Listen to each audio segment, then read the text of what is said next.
And the race is on. Luna Rosa from the outside, rushing up is Lakey's Way. Down on the inside is Dugus Fantasy. Racing by the rallies My Ray alongside is entry number 7 Storm Play. It's now Lakey's Way, Dugus Fantasy, Luna Rosa is racing in third by Sam Triline Storm Play, My Ray running in fifth, running 6 Kay Aquino.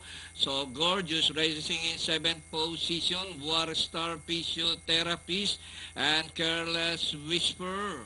Rounding the far turn, Lakey's Way, Dugus Fantasy rushing up, moves up to take the lead. It's now Dugus Fantasy, Lakey's Way down on the inside, My Ray.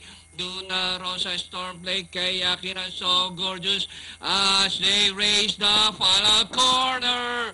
It's now the favorite Dugus Fantasy by some three lengths and moving up by the rally. So Gorgeous, Lakey's Way, My Ray, Luna Rosa, Kayakino and Storm Play. And nearing the finish line, the favorite number 1, Dugus Fantasy. So Gorgeous, Lakey's Way, Kayakino, My Ray, close Storm Play for your Super 6 and Luna Rosa.